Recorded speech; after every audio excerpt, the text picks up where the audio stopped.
মধ্যে আমাদের যে শাসক হিসেবে যারা রয়েছে দীর্ঘদিন ধরে জনরোষ তাদের দিকে তাক করে আছে এবং তারা যেভাবে ক্ষমতা আছেন গুম খুন জনগণের উপরে জুলুম নির্যাতন করে জনগণের আস্থা তো তারা অনেক আগেই হারিয়েছে এবং এই করোনার সময়ে তাদের নেতা কর্মীদের যে লুটপাট এবং দুর্নীতির চিত্র দেখলাম আমরা, তাতে আমার শঙ্কা হয় যে করোনার মধ্যেই তখন না জানি জনগণ তাদেরকে ওয়ালাইকুম সালাম মাওলানা ভাসানীর ভাষায় বলতে বাধ্য হয়।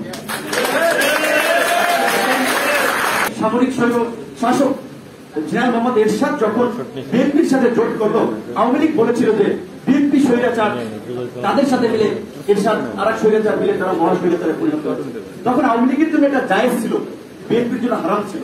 আবার এখন আপনার সেই আওয়ামী লীগের সাথে সেই স্বৈরাচার এরশাদ জোট করে আজকে 14 সাল থেকে বর্তমান পর্যন্ত তারা এই দেশের গণতন্ত্রকে ধ্বংস করে দেশে একটা বাংলাদেশকে একটা একনায়কতান্ত্রিক দেশে রূপান্তর করার চেষ্টা করে যাচ্ছে। একদলীয় শাসন ব্যবস্থাকে তারা একটা পাকাপোক্ত করার চেষ্টা করে যাচ্ছে। আর এখানকার মানুষ রাজারা যেটা বলেছে যে আজকে এমন একটা সময় আমরা উপস্থিত হয়েছি যেখানে কথা বলাটাও দুরূহ ব্যাপার। তো সেখানে সাধারণ মানুষ কেমনে কথা বলবে? খুন করে দিচ্ছে, বাসা থেকে তুলে নিয়ে যাচ্ছে, তার লাশ পাওয়া যাচ্ছে বনে জঙ্গলে সাগরে। সেই জায়গা থেকে মানুষ আজকে ভীত সন্ত্রস্ত। তো এমন একটা জায়গা থেকে আজকে আমরা মাওলানা ভাসানীকে স্মরণ করছি তার 40তম মৃত্যুবার্ষিকীতে। কারণ আমরা মনে করি আজকের দিনে আমাদের একজন মাওলানা ভাসানী দরকার। মাওলানা বলতে যে সে শুধুমাত্র দাড়ি টুপি পাঞ্জাবি পাজামা ওরা মাওলানা রাখবে না, জাতির কান্ডারি হিসেবে একজন মাওলানা ভাসানীকে আজকে দরকার। এই মাওলানা রাজনৈতিক সংগঠন করেছেন, যখন তার মনে হয়েছে যে এই সংগঠন আদর্শচ্যুত হয়েছে, এই সংগঠনে তার যে উদ্দেশ্যে করা হয়েছিল সেটি বাস্তবায়ন করা হচ্ছে না, তিনি সেই সংগঠন ছেড়ে দিয়েছেন। আজকে বাংলাদেশের বহু প্রচারিত ইত্তেফাক পত্রিকা প্রতিষ্ঠাতাদের মধ্যে অন্যতম আমাদের মাওলানা আব্দুল হামিদ খান ভাসানী। বাংলাদেশ আওয়ামী লীগ যে দলটি এখন, সেই আওয়ামী লীগেরও গোড়ার দিকের যে কয়েকজন নেতা আওয়ামী লীগ প্রতিষ্ঠা করেছিল তাদের মধ্যে আজকে মাওলানা আব্দুল হামিদ খান ভাসানী অন্যতম। কিন্তু আজকের দিনগুলোতে আপনারা লক্ষ্য করেছেন সরকারের ক্ষমতা আছে আওয়ামী লীগ মাওলানাকে স্মরণ করার জন্য কি ধরনের কর্মসূচি নিয়েছে সেটা আপনাদের কাছে প্রশ্ন। আমার কাছে হচ্ছে মাওলানা ভাসানীকে আমরা স্মরণ করছি এই কারণে যে আমরা এই প্রজন্মের কাছে মাওলানা ভাসানীর আদর্শকে নতুন করে তুলে ধরতে চাই। কারণ রাজনৈতিক দলগুলো তাদের পরিবারতান্ত্রিক রাজনীতিকে যেভাবে মহিরু করার একটা অপচেষ্টায় লিপ্ত হয়ে জাতীয় নেতৃবৃন্দকে তারা সামনে আনেনি, ইতিহাসের পাতায় দাঁড় করায়নি। কিন্তু আমরা একটা জিনিস বলতে পারি যে আজকের প্রজন্ম তারা কিন্তু খুঁজে নিচ্ছে যে কে ইতিহাসের নায়ক মহারথীর ভূমিকা পালন করেছে। সত্যের নির্বাচনের কথা বা বিভিন্ন নির্বাচনের কথা বলা যে ভাসানী সাহেব নির্বাচনমুখী একটু কম ছিলেন, কারণ তিনি মনে করতেন যে ওই নির্বাচনে গেলে এই অঞ্চলে দুটো বিভক্তি তৈরি হয়ে যাবে, কেউ কিছু আসন পাবে, কেউ কিছু আসন পাবে না। তার চেয়ে বরং যদি মজিবর নির্বাচনে যায় তাহলে তারা একটা ইউনিটি তৈরি হোক, তারা জিতলে তো এই অঞ্চলের মানুষের জেতা হবে। সে কারণে তিনি নির্বাচনের বিষয়ে আমার যেটা আমি জানতে পেরেছি বা আমি যেটা বুঝতে পেরেছি সে কারণে তিনি ওই নির্বাচনে যাওয়ার অতটা আগ্রহী ছিলেন না। কিন্তু তিনি প্রত্যেকটি গণতান্ত্রিক আন্দোলন সংগ্রামকে সফল করার জন্য সমস্ত রাজনৈতিক দলের নেতৃবৃন্দকে কিন্তু এক কাতারে আনার একটা ভূমিকা পালন করেছেন। আপনারা যদি দেখেন তার জীবন ভাসানী হিসেবেই সমধিক পরিচিত। ভাসানী বললেই আবার বৃদ্ধ বনিতা সবাই ছিল।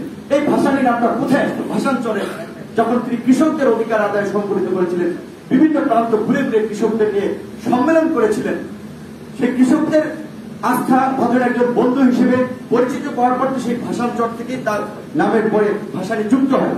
সেই মাওলানা ভাসানী আপনারা যদি দেখেন 69-এর পর থেকে 70-এর আপনার জানুয়ারি এবং কয়েকটা সম্মেলন ছিল, আপনার সন্তোষে ছিল, মহিপুরে ছিল, আরো কয়েকটা জায়গায় ছিল, কৃষক সম্মেলন ছিল। কিন্তু কৃষক সম্মেলনে তিনি বিভিন্ন নেতৃবৃন্দকে একত্রিত করেছেন। এই কৃষক সম্মেলনের মাধ্যমে যেহেতু আইয়ুব খানের শাসনামলে রাজনৈতিক কর্মকাণ্ড একটু আবার ডিফিকাল্ট ছিল তাদের জন্য, তিনি এই ধরনের কার্যক্রমের মাধ্যমে একটা ঐক্য তৈরি করার চেষ্টা করতেন এবং সেখান থেকে তিনি তার মূল এজেন্ডা তিনি বলার চেষ্টা করতেন। সেই আমাদের ঐতিহাসিক ডাকমারি সম্মেলন 1957 সালের সেই সম্মেলনকে স্বাধীনতার আমরা মনে করি যে সেই সম্মেলন ছিল স্বাধীনতার অন্যতম মূল মন্ত্র। যেদিন তিনি বলেছিলেন যে এভাবে যদি পূর্ব পাকিস্তানের উপরে শাসন এবং শোষণ চলতে থাকে আগামী 10 বছরের মধ্যে আমরা তোমাদেরকে ওয়ালাইকুম সালাম বলতে বাধ্য হব। এর চেয়ে স্পষ্ট কথা নাই। যেমন 7ই মার্চে যারা বলেন, অনেকে বিতর্ক করেন অনেক জায়গা থেকে যে স্বাধীনতার ঘোষণা নিয়ে বা নানান ধরে বঙ্গবন্ধু যখন বলেছিলেন যে সংগ্রাম আমাদের মুক্তির সংগ্রাম, এবারে সংগ্রাম আমাদের স্বাধীনতার সংগ্রাম, এরপরে তো আর কিছু স্পষ্ট থাকে না। ঠিক একইভাবে সেই 1957 সালেই মৌলানা ভাসানী কিন্তু স্বাধীনতার এক প্রকারের সেই বীজ বপন করে দিয়েছিলেন, এবং সেই কাঠমান্ডুর সম্মেলন সেই সাংস্কৃতিক সম্মেলন ছিল। ওই সময়ের আন্দোলনগুলো যদি আপনারা দেখেন যে ছাত্র নেতারা ঢাকা থেকে গিয়ে কৃষকদেরকে সংগঠিত করত, শ্রমিকদেরকে সংগঠিত করত গণমানুষের অধিকার আদায়ের জন্য। অথচ আজকের যারা রাজনীতি করছেন তাদের কাছে আমার প্রশ্ন যে বিভিন্ন সময় আলোচনা এসেছে কৃষক দলের নেতা কিংবা ধরেন আপনার শ্রমিক লীগের নেতা তার ঢাকা শহরে 4-5টা ফ্ল্যাট, 3-4টা মাছের মালিক। কৃষক দলের নেতা তিনি থাকেন গুলশান বনানী বিএনপি এলাকায়, তিনি কৃষক দল বা কৃষক লীগের নেতা। তো এই কৃষক লীগ এবং এই তথাকথিত কৃষক দলের নেতাদেরকে কৃষকের ভাগ্য কি উন্নয়নটা হবে? আজকে যখন করোনা মহামারীতে সারা বিশ্ব যখন অর্থনৈতিক মন্দার দিকে ধাবিত হচ্ছে, সারা বিশ্বে যখন একটা বিপর্যয় নেমে আসছে, সেখানে আমাদের মতো জনবল দেশে আমাদেরকে চিন্তা করতে হচ্ছে আমাদের ভবিষ্যৎ কি হবে। তার মধ্যে আমাদের যে শাসক হিসেবে যারা রয়েছে দীর্ঘদিন ধরে জনরোষ তাদের দিকে তাক করে আছে, এবং তারা যেভাবে ক্ষমতা আছেন গুম খুন জনগণের উপরে জুলুম নির্যাতন করে জনগণের আস্থা তো তারা অনেক আগেই হারিয়েছেন। এবং এই করোনার সময়ে তাদের নেতা কর্মীদের যে লুটপাট এবং দুর্নীতির চিত্র দেখলাম আমরা, তাতে আমার শঙ্কা হয় যে করোনার মধ্যেই তখন না জানি জনগণ তাদেরকে ওয়ালাইকুম সালাম মাওলানা ভাসানীর ভাষায় বলতে বাধ্য হয়। এই মাওলানাকে লাল মাওলানাও বলা হয়, মাওলানা ভাসানীকে, কারণ তিনি যেটা বলেছিলেন তিনি বিপ্লব কিংবা প্রগতিশীলতা কি সেটা বোঝেন না, তিনি অন্যায় বোঝেন, ন্যায় বোঝেন, ন্যায়ের পক্ষে থাকেন। আজকের এই জায়গায় আমার মনে হয় আমাদের দেশের রাজনীতিতে যেভাবে একটা বিভাজন আছে, ধর্মীয় যারা রাজনীতি করে তাদের প্রশ্নে অনেকের একটা বিষয় আছে, আবার যারা অন্যান্য ধরনের রাজনীতি করেন তাদের একটা চিন্তা দৃষ্টিভঙ্গি আছে। কিন্তু আমার মনে হচ্ছে যে রাজনৈতিক স্বার্থ লাভের জন্য একটা মহল বর্তমানে একটা সাম্প্রদায়িক সংঘাত ঘটানোর চেষ্টা করে যাচ্ছে। এই বিষয়ে আপনাদেরকে সতর্ক থাকতে হবে। আমরা যেভাবে বিভিন্ন লোকজন কিংবা এজেন্সির লোকজন বিভিন্ন সংস্থা থেকে এবং ফিল্ডে যা দেখতে পাচ্ছি সেটি কিন্তু একটা সুবিধার লক্ষণ বলে মনে হচ্ছে না। কারণ আজকে আমাদের স্বরাষ্ট্রমন্ত্রী তিনি আপনার বলেছিলেন যে সংখ্যালঘুদের বিষয়টা ডয়েচে ভেলে নিউজ করেছিল যে তারা নির্যাতিত নিগৃহীত হচ্ছে, স্বরাষ্ট্রমন্ত্রী বলেছিলেন তারা বাড়িয়ে বলছেন, মিথ্যা বলছেন। তো যদি কোন নেতা বাড়িয়ে বলেন, মিথ্যা বলেন, তাহলে তার বিরুদ্ধে তো ব্যবস্থা নেওয়া উচিত। যেমনটা প্রিয়া সাহার প্রশ্নে সরকার বলেছিল এটা ভুলভাল, এটা কিছুই না, তো প্রিয়া সাহার বিরুদ্ধে আবার কোন ধরনের ব্যবস্থা নেওয়া হয়নি। তো বর্তমানে এইখানে হেফাজতে ইসলামের কিছুদিন আগে একটা প্রোগ্রাম ছিল, সেই প্রোগ্রামের ছবি কলকাতা 24x7.com অনলাইন পোর্টাল তারা নিউজ করেছে যে মানে হচ্ছে হিন্দুদের বিরুদ্ধে এই যে উগ্র মুসলিমদের রাজপথে আক্রমণ, হামলা মামলা, এই যে ছবিতে নিউজ করছে ভারতের বেশ কয়েকটি পোর্টাল আমরা দেখছি এইভাবে বিভিন্ন নিউজ করছে। এর আগে বাংলাদেশের সেনাবাহিনী নিয়ে ভারতীয় সাংবাদিক সুবীর ভৌমিক বাংলাদেশের অভ্যন্তরীণ নিরাপত্তা বাহিনীর নানা ধরনের সমালোচনা করে তাদের বিভেদ এই ধরনের নানাভাবে তারা মিডিয়াতে কলাম লিখেছে। আমরা দেখি নাই সরকারের ফরেন মিনিস্ট্রি থেকে একটা স্টেটমেন্ট জানাতে যে এটি বাংলাদেশের স্বাধীনতা সার্বভৌমত্বের বিষয়ে একটি মানে অপপ্রচার, কিংবা ভারতের যেহেতু সাংবাদিক এখানকার এমবেসির মাধ্যমে একটা প্রতিবাদ পাঠানো যেত, এবং আমাদেরকে হেডলাইন করা হয় বাংলাদেশকে যেভাবে ব্যঙ্গ করা হয় উই প্রকার অর্থনীতি নাকি আমরা ভারতকে টপকে যাচ্ছি, সেটা ভারতের বহুল প্রচালিত পত্রিকা আনন্দবাজার নিউজ হয়ে যে উই প্রকার অর্থনীতি। এর আগে আবার চীনের সহযোগিতাকে তারা খয়রাতির দান হিসেবে উল্লেখ করেছেন, এবং সবচেয়ে দুঃখজনক এবং আশ্চর্যজনক বিষয় হচ্ছে ভারতের কোন সাংবাদিক এই নিউজ করেন, এই নিউজ করেছে আমাদের দেশে সে আনন্দবাজার পত্রিকার রিপোর্টার। সে আনন্দবাজার পত্রিকার রিপোর্টারকে খুঁজে বের করেন। এবং এই যে বর্তমানে আপনার এই যে আওয়ামী লীগ সবসময় একটা সুবিধাবাদী রাজনীতিতে তাদের একটা অবস্থান ছিল, ধর্মীয় প্রশ্নে আমি মনে করি ধর্মভিত্তিক রাজনৈতিক দলগুলোর প্রশ্নে তারা যেমন তারা বরের ঘরের মাসিক কলের ঘরের পিসির ভূমিকা অবতীর্ণ হয়। একদিকে যেমন ধর্মীয় সংগঠনগুলোর বিরুদ্ধে নানা ধরনের কড়া সমালোচনা করে, নানা ধরনের বক্তব্য দেয়, আবার কিন্তু ভোটের প্রশ্নে তারাই আপোষ করে। আপনারা দেখেছেন না, হেফাজতে ইসলামকে নিয়ে নানা ধরনের গালিগালাজ করেছে, তেতুল হুজুর বলেছে, আবার ভোটের জন্য কিন্তু পাশে বসে শুকরানা মাহফিলের আয়োজন করেছে। একইভাবে আমি জানি না আজকে সংখ্যালঘু নেতৃবৃন্দ প্রতিবাদ করে যাচ্ছেন, তাদের উপরে অন্যায় হচ্ছে, নির্যাতন হচ্ছে, গুম করা হচ্ছে, নিপীড়ন করা হচ্ছে, কোন ঘটনা কোথায় ঘটছে সেটার সুনির্দিষ্ট ভাবে আইন শৃঙ্খলা বাহিনীর ব্যবস্থা নিতে হবে। সংখ্যালঘু সম্প্রদায় তারা মাঠে নামছে, আমরা তাদেরকে সমর্থন দিই যদি তারা নির্যাতিত নিপীড়িত হয়ে থাকে, বিচার করতে হবে। কিন্তু স্বরাষ্ট্রমন্ত্রী পত্রিকায় বলে দিলে তো হবে না যে তারা বাড়িয়ে বলছেন।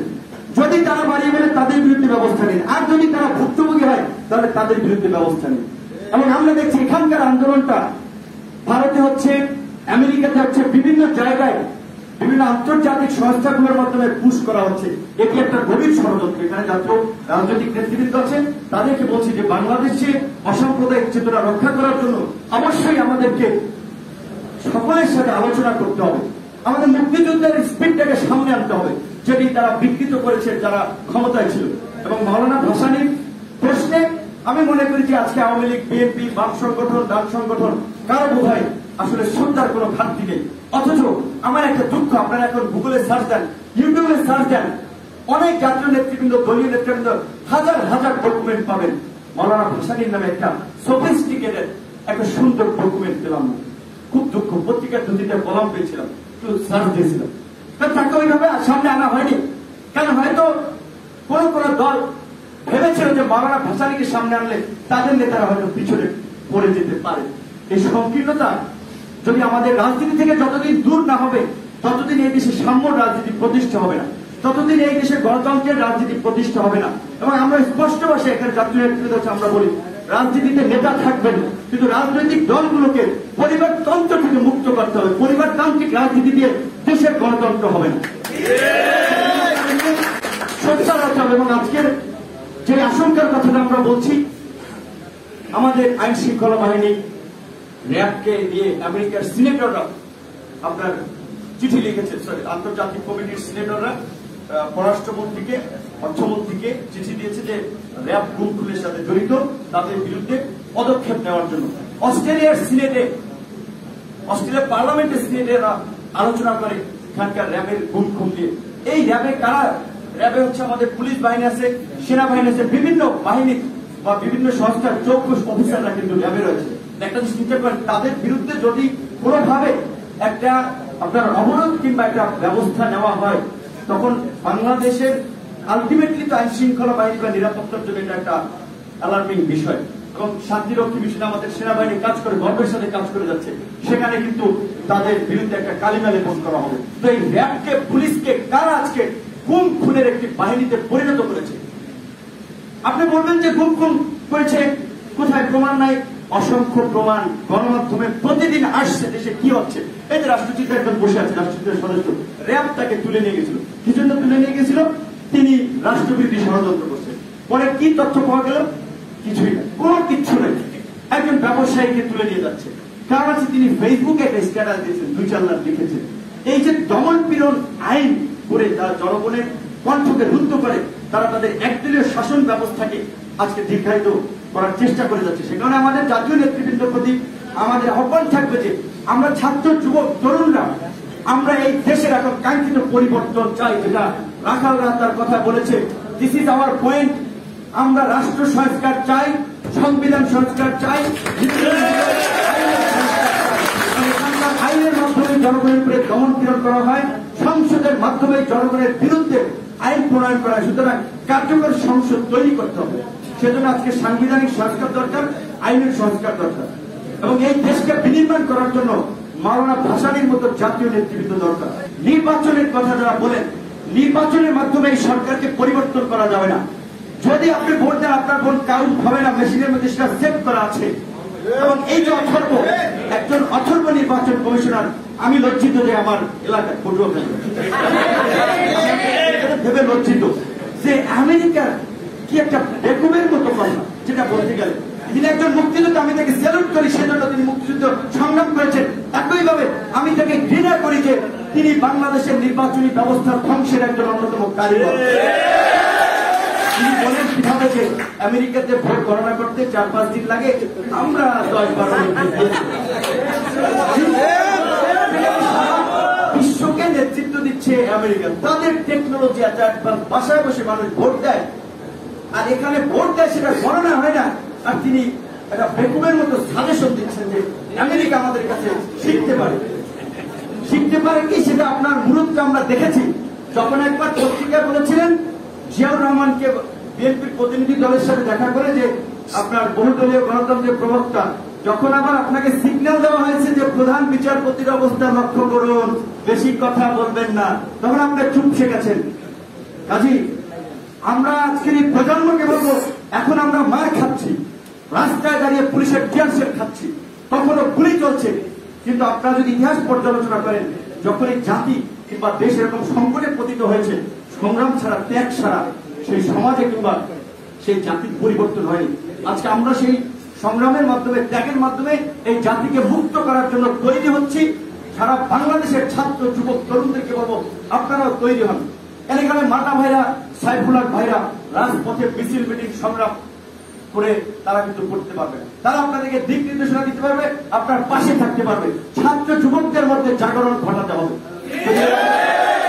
পরিবর্তন করতে চান। আমাদের কথা স্পষ্ট ভাষা আমরা বলেছি যে আওয়ামী লীগ একটা ঐতিহাসিক দল, আমরা কারো বিরুদ্ধে না, কিন্তু বাংলাদেশের গণতন্ত্রকে তারা যে জায়গায় নিয়ে গেছে, বিচার ব্যবস্থাকে যে জায়গায় নিয়ে গেছে, নাগরিকদের অধিকার হরণ করে তারা যে একটা স্বৈরতান্ত্রিক ফাঁসিবাদী শাসন এখানে চালাচ্ছে, এখন আর মুখ বন্ধ করে থাকা যায় না। আজকে সবাইকে কথা বলতে হবে, প্রতিবাদ করতে হবে। কতজন মানুষকে কারাগারে প্রেরণ করবে, কতজন মানুষকে তারা মামলা দিয়ে দমিয়ে রাখবে। আমরা দেখছি না, আমাদের তো সাধারণ ছাত্র আজকে এখানে হচ্ছে না, কোন রাজনৈতিক প্ল্যাটফর্ম ছাড়া হয়েছে, কারণ মানুষ তারা ফিল করছে মানুষ চায় ভাষারের মতো সেরকম কিছু নেতৃত্ব। আশা করি আমাদের জাতীয় নেতৃবৃন্দ সেই মানুষটি বুঝতে পারবেন এবং নির্বাচন কমিশনার প্রতি অনুরোধ থাকবে, একজন বীর মুক্তিযোদ্ধা হিসেবে আপনি যদি মরার আগে সম্মান নিয়ে মরতে চান, আপনি সসম্মানে পদত্যাগ করুন। নির্বাচন কমিশনারের যে মাহবুব তালুকদার যেভাবে বলেছে যে এই নির্বাচন জাতীয় নির্বাচনের চেয়েও নিচে নেমে গেছে, ৭০টি কেন্দ্র আপনার ভিজিট করে, আমরা বিএনপি করি না, বিএনপির সমর্থন করি, কিন্তু বিএনপি দেশে একটা বড় রাজনৈতিক দল, এটা আমরা জানি। সেই দলকে ১,৮৮,০০০ ভোটের বিপরীতে ৪০০ ভোট দেখা যায়। মানুষকে কি সার্কাস দেখাইতেছে নির্বাচন? এত বোকা না, আপনারা ক্ষমতার মোড়ে পাগল হয়ে যেতে পারেন। সাধারণ মানুষ এখনো সচেতন আছে এবং এই কারণে আপনাদের এই দাঙ্গা হামলা মামলার পরেও তারা রাজপথে কিন্তু সংগঠিত হচ্ছে। আমি আপনাদেরকে অনুরোধ করবো যে প্রতিকূল পরিবেশ, করোনা পরিস্থিতি দেখে আমাদেরকে বসে থাকলে চলবে না। বাংলাদেশ নিয়ে যে টানাটানি হচ্ছে, সেটা মাওলানা ভাসানীর একটা উক্তি, যেটা যে আমরা চীনের গোলামি করতে চাই না, আমরা ভারতের গোলামি করতে চাই না, আমরা আমেরিকার গোলামি করতে চাই না, এটা বলেছিল 1976 সালের দিকে। কিন্তু আজকে সেটার একটা চরম বাস্তবতা আছে। এখানে বাংলাদেশকে গিলে ফেলার জন্য নানা ধরনের ষড়যন্ত্র হচ্ছে। সুতরাং আমাদের জনগণকে সিদ্ধান্ত নিতে হবে যে আপনারা কি রাজনৈতিক দলগুলোকে ক্ষমতায় রেখে দেশকে কি কাউকে গিলতে দিবেন, নাকি দেশের স্বাধীনতা সার্বভৌমত্ব রক্ষা করার জন্য এই স্বৈর শাসনের বিরুদ্ধে আন্দোলন সংগ্রাম করে তুলবেন। সেই সিদ্ধান্ত সকলকে নিতে হবে। আজকের এই আলোচনার সময় আমার যারা উপস্থিত হয়েছে তাদেরকে আন্তরিক ধন্যবাদ এবং কৃতজ্ঞতা জানাই। মিডিয়ার